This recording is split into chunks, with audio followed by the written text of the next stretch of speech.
What do you mean you got 26?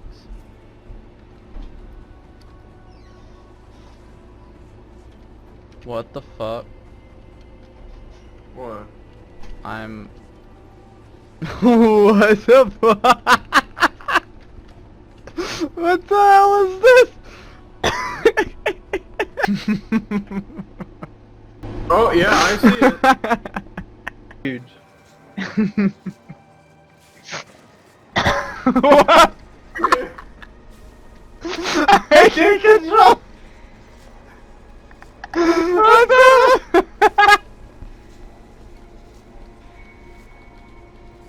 Oh my god.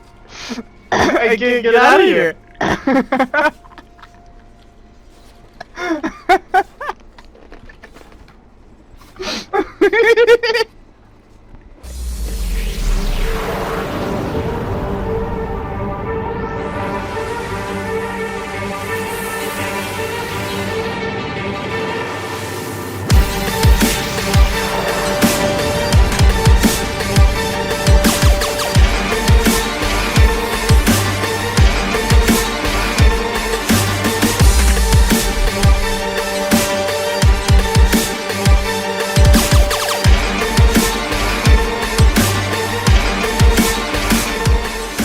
What is going on, all my fellow godlies and Warframe enthusiasts around the world?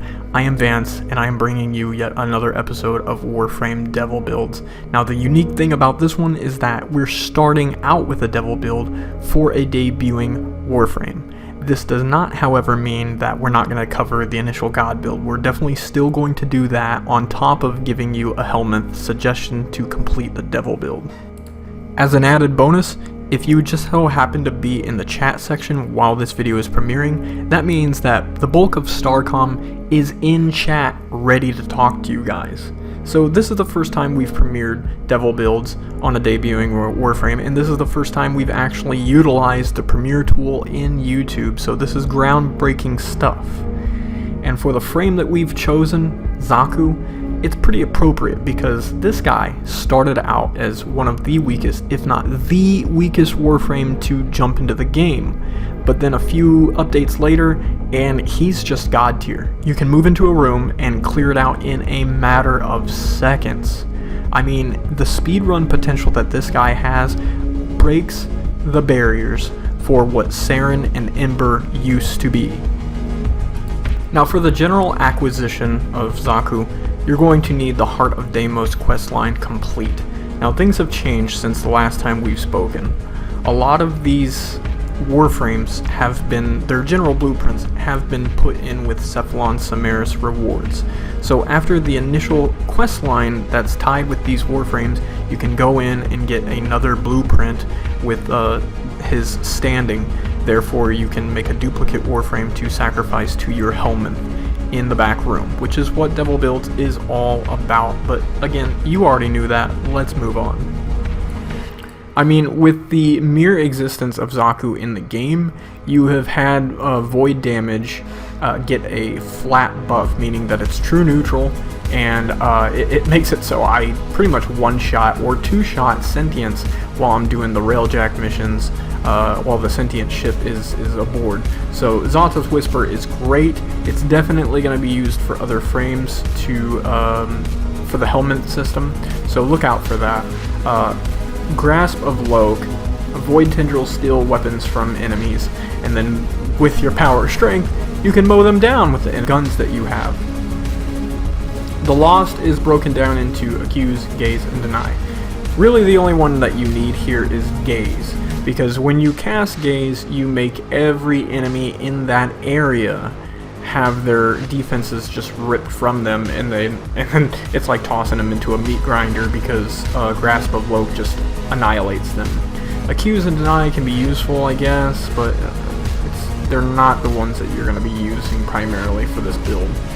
And then with the Fast on Time, this is the thing that's crazy about this. It says dodge chance, while as the Karnas gives you 30% evasion. So the wording there is very specific, and I think that's why the Karnas benefit may not additively work with your dodge chance. But you shed your armor and you gain that 75% dodge chance. Of course, you know by now, if you've already done this and you've gotten the blueprint, then the components for Xaku are going to be dropping in the bounties in Deimos. So just go talk to Mother and go get the appropriate bounties to get all the pieces to build Xaku. Now, as a general consensus, there are two different ways to build for Xaku right now. There's the min-max way, in which I've put together, called speedrun. This is very effective. It's pretty much versatile with everything you throw at it in the game. And then there's long-range looter, which is LRL for short. And it's not gonna be.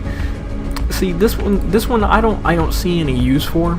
But there's already builds out there that are talking about the effective range of Xaku. Xaku's got one of the best ranges in the game with his ult. When you do the vast untime and you explode, you're able to actually shoot out your fragments just everywhere. So if you go to like a free roam map and say you want to get like thermal sludge, you can go to a base, you can do your ult, and then with this build right here, I'm using Greedy Pull from Mag. Now, it's important to note that I'm only using Greedy Pull to supplement this overall build. You have your Energy Siphon, Cunning Drift, Adaption, Lightning Dash, Prime Continuity, Umbral Vitality, Greedy Pull, of course, Prime Flow, Stretch, and Overextended.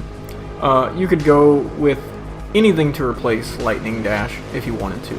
But because I already built a very specific way for my speedrun build, I had a V polarity and I didn't have a whole lot to do with it. I didn't feel as though I needed strength, so again, use whatever mod you want to replace Lightning Dash if you don't want it. And for Arcanes, I have Arcane Energize, so that way in case I pick up energy orbs, I have more energy, obviously. And then Arcane Grace, so that I have a little bit more reaction time, that way I can do a roll and get that invulnerability for adaption. So this could actually be used to combat Profit Taker if you really wanted to. The long range or LRL build could, in theory, be an appropriate devil build for Profit Taker. It definitely makes it so easy for you to just pull loot away from any of the bosses that you downed and then immediately switch over. Now, it goes without saying with the speedrun build that you don't have to build this way. You don't have to build for Karnus, but you will see why this is useful a little bit later on in the video. I have Swift Momentum here. This complements well with the Karnus we just talked about, along with Cunning Drift, Karnus Carapace, Blind Rage, Prime Continuity, Umbral Intensify, Umbral Vitality, Prime Flow, Augur Secrets, Overextended. The Arcane Energize is also present here, but this time I have Arcane Strike in order to help with my melee. So now I need to explain why the Karnus is so important with this build. For melee weapons, I am choosing to roll with the Quasis. The Quasis is really unique. I chose this one specifically because this thing's capable of one-shotting. I mean, one-shotting really high-level enemies. I don't even know its upward capabilities because a lot of the things that I run into are just dead with one hit. Even the things that I have tested in the Simulacrum. This is nuts.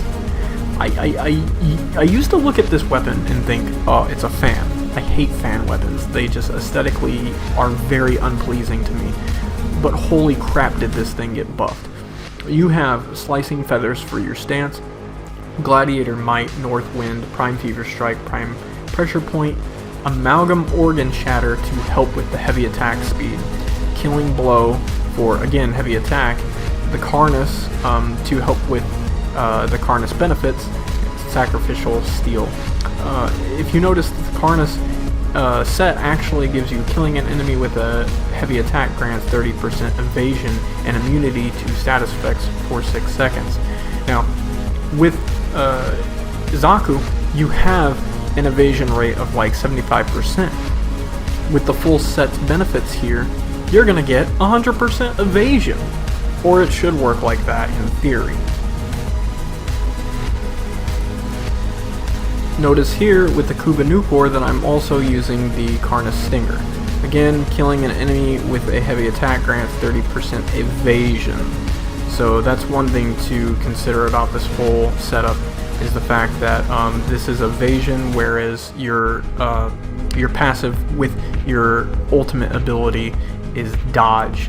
So I think that should either be looked into or reworked, because I know it would be a little bit ludicrous for you to just avoid 100% of the damage that's coming in, but I mean, why not?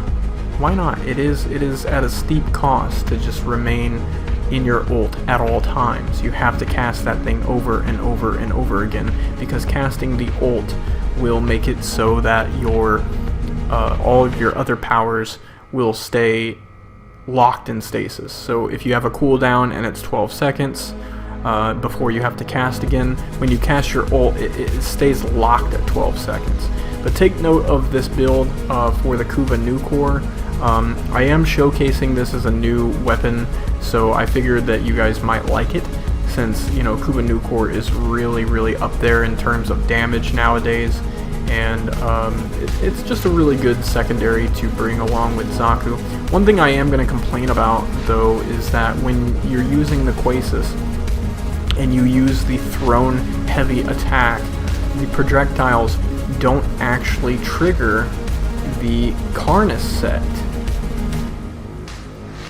And I know, DE, that this is unintentional. I know that this is a bug. Right?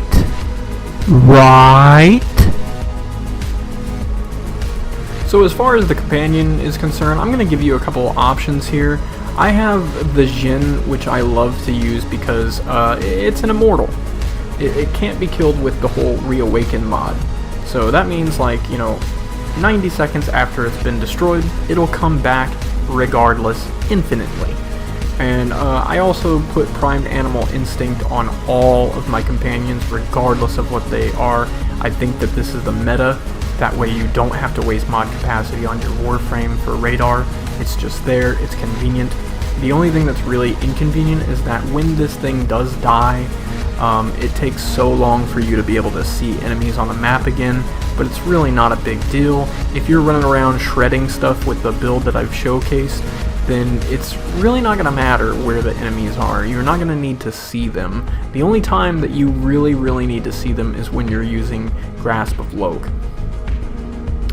For the weapon that I'm using Sweeper Prime on Jin, and I've got a Ribbon mod for multi-shot, punch through an impact. But I mean, regardless, this is what I'm using for Jin's primary method of defense, and it works pretty well. It's not the best damage in the game or whatever, but, you know, it gets the job done. Now, I am going to say that if you did want to go a different route and you wanted an immortal companion that helps you in another way, I just recently did a build for the Panzer Vulpophilia. But what you could do is, let's pretend that this is the Sly Vulpophilia, because the only difference between the Sly and the Panzer is the fact that Sly will give you evasion. So if you want to crank up your already tankiness with dodge and evasion, you can actually use the Sly Vulpophilia and build the same way that you would build with the Panzer, minus the fact that instead of using the Panzer Devolution and the Viral Quills, you'll be using the Sly Devolution and whatever the specialized mod set is for Viral Quills. On top of that, you may want to actually replace Hunter Recovery with Pack Leader. Since you are using your melee so much, I would strongly recommend that you go with a Pack Leader instead of the Hunter Recovery. The reason why I'd go with the Pack Leader is because the melee is going to be life stealing. So, I mean, regardless, your companion's just not going to die at all due to the devolution. So it'll stay on you at all times, and it'll probably be a much better, reliable source of showcasing where enemies are on the map at all times, as opposed to, you know, Jin. I just keep Jin because I like the fact that once enemies get close, occasionally it does that little burst of AoE that makes them stop attacking and corrodes their armor a bit. It's very handy. I think that it'll definitely suit your needs regardless of what you choose. I am kind of steering clear of the new companions from Deimos right now, just because once you go into the appearance, you don't have anything here. And given the fact that this is a Kavat type of companion, I really don't approve of the fact that you can't use companion skins. I mean, why not? Why can't you use, with the Pharaohs and the Vulpophilia, the skins? If we have new Kubros and new Kavats, why can't we change the appearances? I know that at some point they're probably going to release new appearances for the companions from Deimos, but god damn it, I just want to see those debut here with these guys. I mean, this is absurd. I don't know why they chose to go with this. It was a stupid decision all around, and I really hope that somebody from Digital Extremes sees this and thinks to themselves, oh well, that's not cool. You know, they can't use their armor from Kavats. They can't use their fur patterns. It's just bullshit. Last thing I'm going to talk about in this build is the fact that a Zinuric lens is highly needed. I mean highly needed. You're going to need the energizing dash completely maxed out, because in the early goings you need to generate energy for yourself, and this guy is so energy hungry, especially if you start going into the steel path and Eximus enemies start draining you of energy. Listen, this build is nothing without energy, and you are going to need this. This is so important. It is utterly the only way that you're going to maintain efficiency throughout your killing career as Xaku. There's just no way around it. I mean, if you really wanted to, you could switch the school that you're in, but none of these are really going to benefit Xaku as much as Zinuric is. And it's unfortunate that like so many of these lenses get neglected because Zinuric has the most useful one, but yet that's a different topic for a different time. So that's pretty much all I have to say about Xaku. I think that he's a really warm, welcomed addition to the Warframe family. I'm happy that he's here. I ended up liking him a lot more than I thought I would, and I look forward to seeing the updates that are coming with Warframe, especially since we've got so many more beautiful things. New Necromech, the Glassmaker sword, the Infested Arm Cannon. I mean, there's a lot of stuff to look forward to. There's also a lot of stuff to look forward to on my page, so stay tuned, spread the word. If you like this video, as I always suggest, like, share, comment, subscribe, and until next time, this has been Vance, signing out. Peace.